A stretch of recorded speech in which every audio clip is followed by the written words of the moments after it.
Hello students, good morning. Let's start today's class. Dear student, today we will see the chapter 18, that is remembering the reformers. Yes student, today we are going to discuss about the reformers, the social reformers who have make our life who had made make our life easy and comfortable in earlier time when we are slave. At that time, a lot of social evils are there in our society. So there is need to remove, there is need to eliminate such types of evils from the society. So time to time, our social reformer is there to eliminate these evils. So let's start the today's class, beta. During the early Vedic period, castes were divided on the basis of work done by a person. बेटा earlier time में ancient time में जो cast थी, जो जाति व्यवस्था थी, वो जो है कर्म के आधार पे थी. मतलब कहने का यह है कि अगर किसी फैमिली में मान लीजिए कि 4 लोग हैं काम करने वाले, और मान लीजिए सबसे पहले नंबर पे जो है वो जो है पूजा पाठ या जो है शिक्षा दीक्षा का काम करते हैं, तो उनको हम पंडित मानते हैं, ब्राह्मण. दूसरे नंबर पे है बेटा जो युद्ध कौशल में पारंगत हैं, अस्त्र शस्त्र चलाने की विद्या है उनके पास, उनको हम क्षत्रिय मानते हैं. तीसरे नंबर पे बेटा फैमिली का जो तीसरा मेंबर है वो अगर बिजनेस व्यापार या किसी चीज की खरीद बिक्री में लगा हुआ है, तो उसको हम लोग क्या बोलते हैं? That person will be called Vysya. Okay, ब्राह्मण, क्षत्रिय, वैश्य. और कोई अगर सड़कों की सफाई या कोई इस तरीके के काम में अगर लगा हुआ है, या जो काम हम लोग नहीं करते हैं उस काम में अगर कोई लगा हुआ है, तो उसको हम लोग शूद्र बोलते हैं. तो बेटा एंशियंट टाइम में क्या था कि कोई भी फैमिली का जो इतना रिजिड कास्ट सिस्टम था वो नहीं था.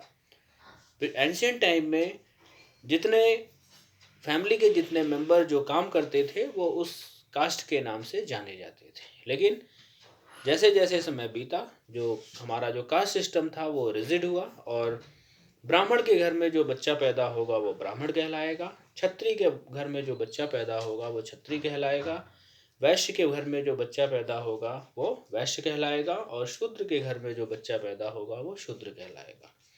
तो ये बेटा करंट टाइम का जो हमारा कास्ट सिस्टम है.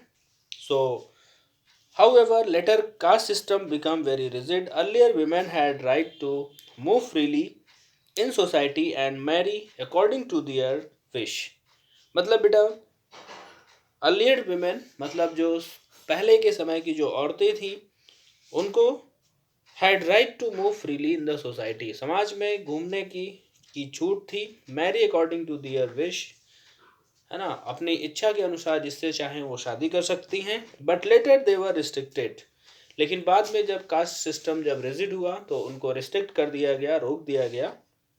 Behind our 4 walls of their houses, घर की 4 दीवारी के अंदर उनको कैद कर दिया गया. द पर्दा system was imposed on women. Women के ऊपर जो है जो पर्दा सिस्टम है उसको इम्पोज किया गया. Such corrupt tradition became a part of our society. So my dear student, these all are very many types of evils are there in our society. So many reformers are there, but we are going to see in this lesson some social reformers, that will be Raja Ram Mohan Rai, Dayanand Saraswati, Pandita Ramabai, and Sir Syed Ahmad Khan. So let's start. First of all, we will see Raja Ram Mohan Roy. बेटा he was born in Bengal 1872. वो बेटा जो है उनका born कब होता है, जन्म कब होता है और कहाँ होता है? बंगाल में होता है बेटा 1872 में. Keep in mind he was learned man and free thinker. वो बेटा बहुत ही विद्वान आदमी थे और एक स्वतंत्र चिंतक थे वो, मतलब फ्री माइंड से सोचते थे। ही अपोज द ट्रेडिशन ऑफ सती, और सबसे बड़ा इनका जो काम है बेटा वो क्या है, oppose the tradition of sati. And that was the year when sati system was abolished and Raja Ram Mohan Roy was successful in convincing the British government. So in 1829 he was successful in convincing the British government to pass a law abolishing Sati Pratha. Okay beta, abolishing Sati Pratha in 1829 Sati Pratha, Sati system was एबोलिश्ड, खत्म कर दिया गया। सती system क्या होता था बेटा, पति की मृत्यु हो जाने पे जो पत्नी है उनको जो है पति के चिता के साथ जल के मरना पड़ता था। ये कहा जाता था बेटा सती सिस्टम, जो कि बहुत ही बड़ी बुराई थी समाज की उस समय। उसको इस इतनी कठोर बुराई को समाप्त करने वाले हमारे राजा राम मोहन रॉय थे। He advocated the education of women. Among the other reforms, opened school for educating women. उन्होंने और क्या काम किया बेटा, मतलब वो वकालत करते थे, वो बात करते थे स्त्री शिक्षा की। Other he among the reforms, other opened the school, उन्होंने स्कूल खोला and educating for educating women, मतलब स्कूल क्यों खोला, औरतों की शिक्षा के लिए। He had a deep knowledge of Vedas, उनके पास बहुत ही गहरी जानकारी थी वेदास की, वेदों की, उपनिषद की। He started the ब्रह्मो समाज, बेटा who started the ब्रह्मो समाज, राजा राम मोहन रॉय started the ब्रह्मो समाज in 1828. Why he started the ब्रह्मो समाज? To educate people about the social evils, मतलब लोगों को शिक्षित करने के लिए, ताकि वो सामाजिक बुराई को समझ सकें और उनसे लड़ सकें। He was regarded as the father of modern world, और उनको जो है बेटा क्या माना जाता था, क्या माना जाता है, he regarded as the father of modern world के पिता माना जाता था उनको। So it's all about the Raja Ram Mohan Roy, and now we will see the Dayanand Saraswati. Okay beta, Dayanand Saraswati was a great religious and social reformer of India, born in 1824. बेटा वो कब, उनका जन्म कब हुआ था, 1824 में हुआ था गुजरात में। He was the foremost reformer, वो बहुत बड़े रिफॉर्मर थे। Who openly challenged the religious and superstitious practices in India, मतलब वो किस चीज का बेटा, किस चीज को चुनौती देते थे या विरोध करते थे, रिलीजन का, religious and superstitious practices in India, जो भी कर्म कांड समाज धर्म से रिलेटेड थे उनका विरोध करते थे वो। He condemned idol worship, idol worship का मतलब होता है बेटा मूर्ति पूजा, मूर्ति पूजा के ये बहुत बड़े विरोधी थे, है ना।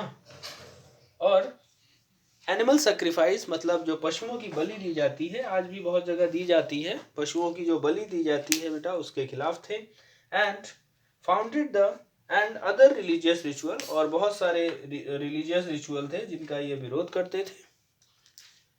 ही फाउंडेड आर्य समाज, बेटा Dayanand Saraswati who founded the Arya Samaj, Dayanand Saraswati founded the Arya Samaj in 1875. In 1875, Dayanand Saraswati was the person who established Arya Samaj. Why? To educate people about the real teachings of the Vedas. मतलब लोगों को वेदों की रियल टीचिंग को करने के लिए या बताने के लिए उन्होंने किया था। To educate people about the real teachings of the Vedas, he asked the people to return to the Vedas. मतलब दयानंद सरस्वती का बेटा एक नारा था, क्या था, that was return to Vedas, वेदों की ओर लौटो। मतलब इनका ये था बेटा कि दयानंद सरस्वती अगर इन सब चीज़ों की वकालत करते थे, वो कारण उसका क्या था कि वेदों की उनकी अच्छी नॉलेज थी और उसी नॉलेज के बेस पे वो किया करते थे समाज की भलाई के लिए. सो you can see here Dayanand Saraswati wrote many books.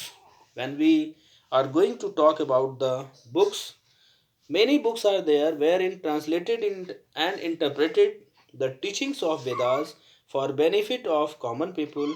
He believed that real religious awakening can come only when people completely understand the true meaning of the Vedas. मतलब उनका कहना ये था कि बेटा जो धार्मिक अवेकनिंग है, धार्मिक जागरूकता है, वो तभी आ सकती है जब आदमी वेदों की सच्ची नॉलेज रखे, सही नॉलेज रखे, तब उसके पास ये सारी चीज़ें आ सकती हैं. जो रिलीजियस अवेकनिंग है वो आ सकती है, जो धार्मिक जागरूकता है वो आ सकती है. So it's all about the Dayanand Saraswati. Next we will see Pandita Ramabai. Yes student, Pandita Ramabai was a great Sanskrit scholar. मतलब बेटा ये जो पंडिता रामाबाई हैं ये संस्कृत की बहुत ही बड़ी जानकार थी और बहुत ही बड़े विद्वान थी ये. और इनका जन्म कहाँ हुआ है बेटा? इनका जन्म होता है महाराष्ट्र इन 1858 में इनका बर्थ हुआ था महाराष्ट्र में. She was a great Sanskrit scholar of her time. अपने समय की ये बहुत बड़ी विद्वान थी संस्कृत की. At a very early age, मतलब बहुत ही कम उम्र में, Pandita Ramabai had learn Sanskrit and could interpret the Vedic text. मतलब बहुत ही कम उम्र में जो पंडिता रमाबाई हैं बेटा, इन्होंने वैदिक टेक्स्ट को पढ़ा, उसको इंटरप्रेट किया. इंटरप्रेट का मतलब होता है एक्सप्लेन, व्याख्या करना. इंटरप्रेट का मतलब क्या होता है? Explain, to explain. Okay बेटा. The Vedic text in 1877-78 she was invited to give lectures by pandits, है ना. इनको बुलाया गया था पंडितों के द्वारा, कोलकाता के पंडितों के द्वारा बुलाया गया था 1878 और 77-78 में. She at that time she was given the title of Pandita. और उस समय इनको जो टाइटल दी गई थी बेटा, वो क्या दी गई थी? Pandita, by the Calcutta university. जो कलकत्ता यूनिवर्सिटी थी उसने इनको जो है किस नाम से संबोधित किया, क्या उपनाम दिया? Pandita. So you can see here. And the other works of Pandita Ramabai was she set up the Arya Mahila Samaj इन पुणे. उन्होंने पुणे में आर्य महिला समाज की स्थापना की. To support women's education, women education को सपोर्ट करने के लिए. और बेटा बहुत सारे काम इन्होंने किए, जैसे कि मुक्ति mission, Sharda Sadan, Kripa Sadan, to provide shelter and protection to women who had been abandoned by their family and society. जिनको की फैमिली ने और सोसाइटी ने त्याग दिया है, उनके लिए इन्होंने एक सोसाइटी खोली थी. She also founded the Pune Seva Sadan, which trained women as nurses and made them financially independent. इन्होंने सिर्फ औरतों को शरण देने या उनको अपने घर में या अपने जो है इंस्टीट्यूशन में रखने के साथ साथ उनको शिक्षित भी किया और साथ में उनको नर्सेस की और सारी चीज़ों की पढ़ाई भी करवाई ताकि वो इंडिपेंडेंट हो सकें. So my dear student, next is sir Syed Ahmad Khan. Sir Syed Ahmad Khan. We will discuss about who was Sir Syed Ahmad Khan. Yes बेटा, he was a great educationist. ये कौन थे बेटा? बहुत बड़े एजुकेशनिस्ट थे, शिक्षाविद थे. And work for the welfare of the Muslim community. और ये किसके लिए वर्क करते थे बेटा? He used to work for welfare of the Muslim community. Muslim community के लिए ये वर्क करते थे. Born in 1817, इनका जन्म 1817 में हुआ था. Sir Syed founded the Mohammedan Anglo Oriental college in 1875. In 1875 में बेटा he founded the Mohammedan Anglo Oriental college and now it is known as Aligarh Muslim University. And now it is known as Aligarh Muslim University. He was a great supporter of women's education. बेटा जो sir Syed Ahmad Khan थे वो बहुत बड़े supporter थे women education के. They wanted an India which would stand shoulder to shoulder. वो एक ऐसे इंडिया की कल्पना करते थे या एक वो ऐसे इंडिया को चाहते थे जो कि कंधे से कंधा मिला के चले विद द होल वर्ल्ड, पूरी दुनिया के साथ, and regain her earlier dignity, और जो उसकी पहले की जो डिग्निटी है, जो सम्मान है, वो पा सके. Much of their goals have been achieved. उनका जो है बहुत सारा जो गोल उन्होंने सोचा था सर सैयद अहमद खान जी ने, उनका बहुत सारा उद्देश्य पूरा हुआ है. India is now an educated, modern and fast developing country. India जो है इस समय पहले से ज़्यादा एजुकेटेड है और तेज़ी से डेवलप करने वाली कंट्री है. Must but much still needs to be done. और लेकिन अभी भी बहुत सारी चीज़ें हैं जिनको कि करना बाकी है. So my dear student, it's all about our today's class and it's all about this lesson, and now we will meet in the next video. Thank you. Have a nice day.